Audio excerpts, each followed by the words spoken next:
students, இன்னைக்கு chapter 11 class 12 probability distribution la exercise 11.4 la first roman letter la 3 and 4 பார்க்க போறோம். very important 2 mark 3 markல கேட்கக்கூடியது. ரொம்ப ஈஸியா தான் இருக்கும். கீழ்காணும் ஒரு சமவாய்ப்பு மாறி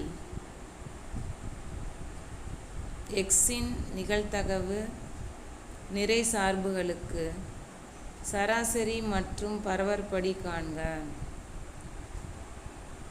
For the random variable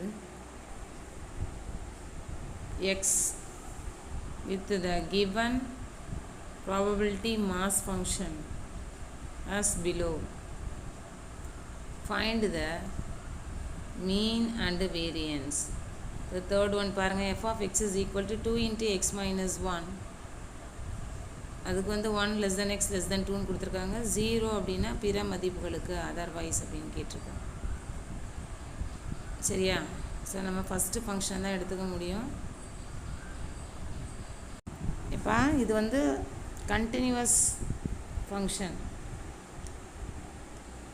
தொடர்ச்சியான மாறி, கண்டினியூவஸ் வேரியபிள் அந்த மாடலில் கொடுத்துருக்காங்க. ஸோ இந்த மாடலில் கொடுத்தா அதோட சராசரி பரவற்படி திட்ட விளக்கம் எப்படி கண்டுபிடிக்கிறதுன்னு பார்க்கலாம். அதாவது மீன் அண்ட் வேரியன்ஸ் எப்படின்னு பார்க்கலாம். ஓகேவா? Expectation of x is equal to minus infinity to plus infinity x into F of X dx. இந்த மைனஸ் இன்ஃபினிட்டி அப்படிங்கிறது இன்ஃபினிட்டிங்கிறது லோயர் லிமிட்டு, அது ஸ்மால் ஒன்று. ப்ளஸ் இன்ஃபினிட்டிங்கிறது அப்பரு, அது பிக் ஒன்று. ஸோ நம்ம கொடுத்துருக்க கொஷினில் ஸ்மால் ஒன் வந்து 1, பிக் ஒன் வந்து 2. So expectation of x is equal to integral over 1 to 2ன்னு போட்டாச்சு, எக்ஸுக்கு போட்டாச்சு எக்ஸுன்னு. எஃப் ஆஃப் எக்ஸுங்கிறது தான் இந்த ஃபங்க்ஷன் 2 into x minus 1. புரியுதா? எக்ஸை எக்ஸுன்னு போட்டாச்சு, எஃப் ஆஃப் எக்ஸுக்கு 2 into x minus 1. இன்னொரு ஃபங்க்ஷன் வந்து 0, அதனால் அது போட முடியாது. இன்டூ டிஎக்ஸ் போட்டாச்சு, லிமிட் வந்து 1 to 2 அப்படின்னு கொடுத்துட்டா. ஸோ இது 2வை வெளில எடுத்துகிட்டு இன்டெக்ரல் ஓவர் 1 to 2 இதை உள்ளே விட்டு மல்டிப்ளை பண்ணும்பொழுது X squared minus X into dx. So இது இன்டெக்ரேட் பண்ணலாம். ஸோ 2 into எக்ஸ் ஸ்கொயர்டை இன்டெக்ரேட் பண்ணிருந்தீங்கன்னா X cube divided by 3 minus எக்ஸை இன்டெக்ரேட் பண்ணிருந்தீங்கன்னா X squared by 2 over the limit 1 to 2. So first upper limit இருக்கு இல்லையா, மேல் எல்லை, அதை தான் ஃபஸ்ட்டு கொடுக்கணும். அதாவது 2 முதல்ல கொடுத்துடணும், அப்புறம் மைனஸ் போட்டுட்டு லோயர் லிமிட்டு கீழே உள்ளதை கொடுக்கணும். into 2 cube divided by 3 minus 2 square divided by 2 minus lower limit 1 cube divided by 3 minus 1 square divided by 2. okay va?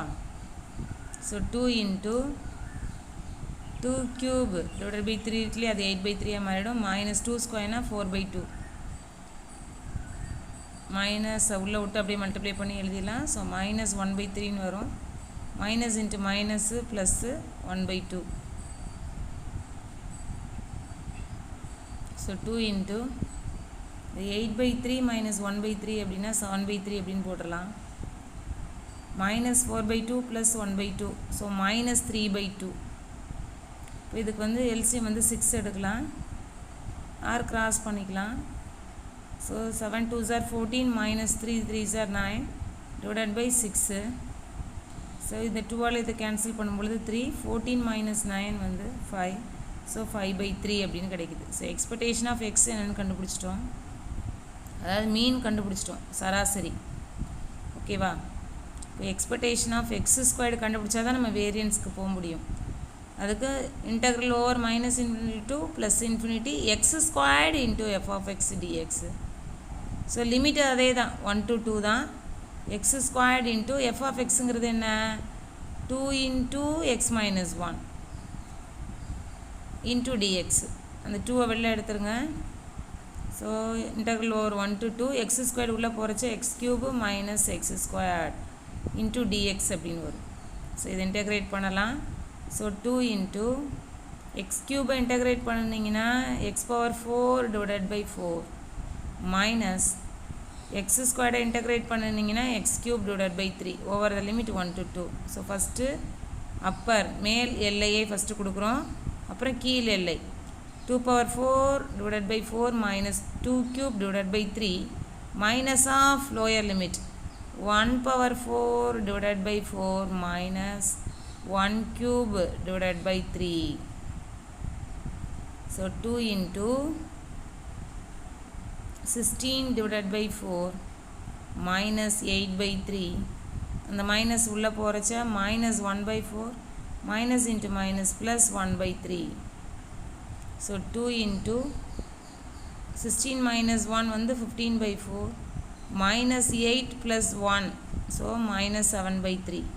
அப்படியே cross பண்ணுங்க. So 2 into 15 3s are 45 minus 7 4s are 28 divided by 12. So simplify பண்ணிங்கன்னா அந்த 12 அடிச்சிங்கன்னா 6 ஆயிடும்.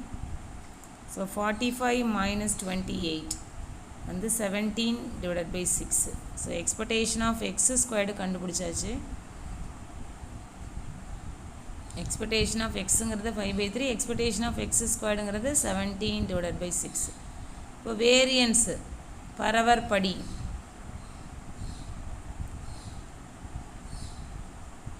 v of x is equal to expectation of x squared minus expectation of x the whole square. So 17 by 6 minus 5 by 3 the whole square. So 17 divided by 6 minus square பண்ணும்பொழுது 25 square பண்ணும்பொழுது 25 divided by 9 இடாமல் இதுக்கு LCM வந்து 18 எடுங்க. அப்போ 6 3s are 18 17 3s are 51 miss மாற்றிட்டேன். அதுக்கப்புறம் 20 இது 9 2s are 18 அப்போ 25 2s are 50 51 minus 50 therefore 1 by 18. ஓகேவா 17 3s are 51 25 2s are 50 therefore 1 by 18 அப்படின்னு போட்டாச்சு. இதை டிவைட் பண்ணும்பொழுது 0.0555 வருது. ஸோ வேரியன்ஸ் ஆஃப் எக்ஸ் பரவற்படி கண்டுபிடிச்சாச்சு 0.0555 போயிட்டுருக்கனால 0.056ன்னு போட்டுட்டோம்.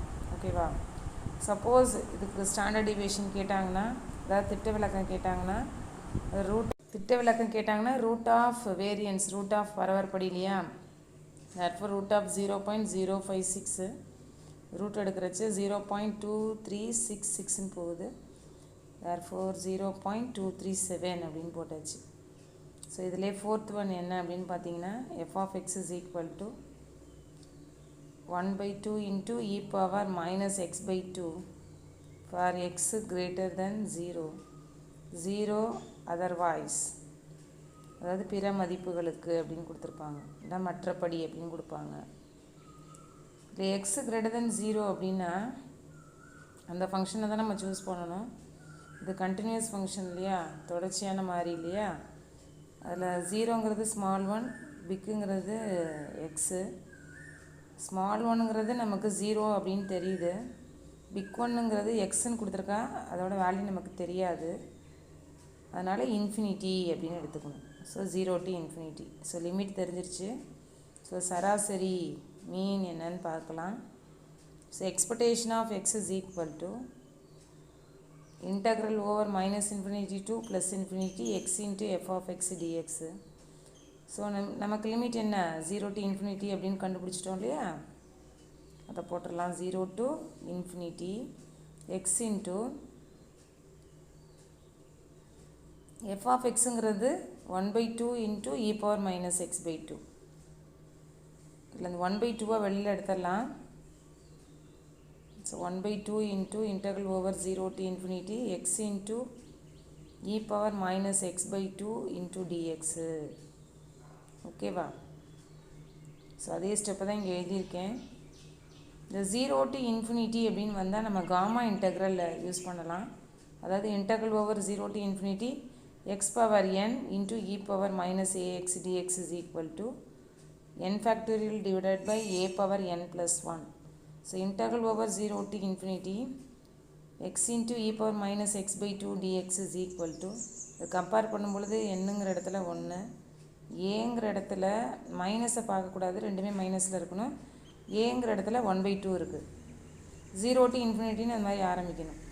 ஸோ என்னங்கிறது 1, ஏங்கிறது 1/2.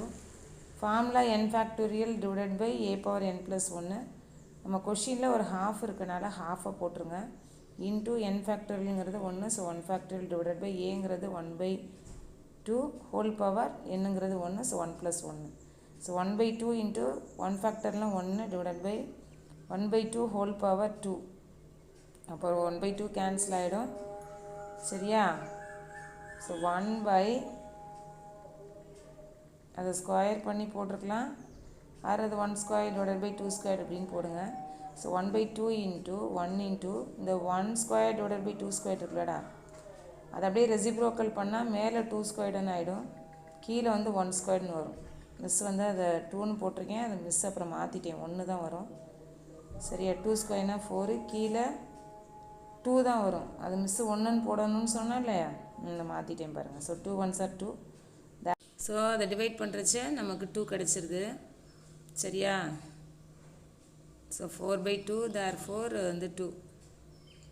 நீங்கள் வந்து இந்த இடத்துல போட்டிருக்கலாம், அந்த ஹாஃப் இன்ட்டு 1 டிவைடட் பை 1/2 தான் ஹோல் ஸ்கொயர் இருக்கலாம். அங்கேயே அந்த ஹாஃப் கேன்சல் ஆகிடுச்சுன்னா 1 டிவைடட் பை 1/2 இருக்கும், அதை ரெசிப்ரோக்கல் பண்ணால் 2 அப்படின்னு கிடச்சிருக்கும். அங்கேயே அந்த மாதிரியே அங்கேயே போட்டிருந்துருக்கலாம். சரியா? So expectation of x² is equal to integral over -∞ to +∞ x² into f of x dx. So limit வந்து 0 to ∞. x² போட்டுக்கோங்க. f of xங்கிறது 1/2 into e power -x/2. So 1/2 வெளில எடுத்துருங்க. So integral over 0 to ∞ x² into e power -x/2. இப்போ அந்த ஃபார்முலாவோட நம்ம compare பண்ணும் பொழுது என்னங்கிற இடத்துல 2 இருக்கும், ஏங்கிற இடத்துல 1/2 இருக்கும். நமக்கு கொஷினில் ஆல்ரெடி ஒரு 1/2 வருது. ஸோ 1/2 இன்ட்டு n ஃபேக்டோரியல், அப்போ 2 ஃபேக்டோரியல் அப்படின்னு போட்டுடலாம். Divided by a power n + 1, அப்போ ½ பவர் 2 + 1. அப்போ இந்த இடத்துல ½ க்யூப்னு வரும்ல, அந்த வெளியில் இருக்க ஒரு ½ போயிடுச்சுன்னா டிவைடில் ஒரு ½ இருக்கும், அப்படியும் போட்டிருந்துருக்கலாம். ஸோ 1/2 அப்படியே போட்டுட்டு 2 ஃபேக்டோரியலுக்கு 2 போட்டுட்டு 1/2 தான் ஹோல் க்யூப்னு போட்டிருக்கேன். ஸோ 1 அந்த 2 கேன்சல் ஆகிடுது. So 1 divided by 1/8. இது ரெசிப்ரோக்கல் பண்ணுறச்ச 1 இன்ட்டு 8/1 therefore 8. புரியுதா? 1/2 இன்ட்டு 2 ஃபேக்டர்களுக்கு 2 போட்டேன், கீழே 1/2 தான் ஹோல் கியூப் அப்படியே இருக்குது. அந்த 2 கேன்சல் ஆகிடுறதுனால டிவைடில் அந்த 1/8 இருக்குது, அது ரெசிப்ரோக்கல் ஆகும்போது 8 கிடைக்குது. ஸோ வேரியன்ஸ் ஆஃப் எக்ஸுக்கு என்ன ஃபார்முலா பரவர் படிக்க? Expectation of x² minus expectation of x the whole squared. So expectation of x²ங்கிறது 8 மைனஸ் எக்ஸ்பெக்டேஷன் ஆஃப் xங்கிறது 2, therefore the whole square போட்டுருங்க. So 8 minus 4 therefore 4. So variance of x பரவற்படி வந்து 4 அப்படின்னு கண்டுபிடிச்சாச்சு. எக்ஸ்பெக்டேஷன் ஆஃப் xங்கிறது 2, வேரியன்ஸ் ஆஃப் xங்கிறது 4. சப்போஸ் ஸ்டாண்டர்ட் டிவியேஷன் கேட்டால் ரூட் ஆஃப் வேரியன்ஸ்னு வரும். ஸோ ரூட் ஆஃப் 4 அப்படின்னு போட்டிங்கன்னா 2 ஆன்சர். ஓகேவா? ஸோ வீடியோ பிடிச்சிருந்தா லைக் பண்ணுங்கள், ஷேர் பண்ணுங்கள், சப்ஸ்கிரைப் பண்ணுங்கள், கமெண்ட் பண்ணுங்கள். Okay, thank you students.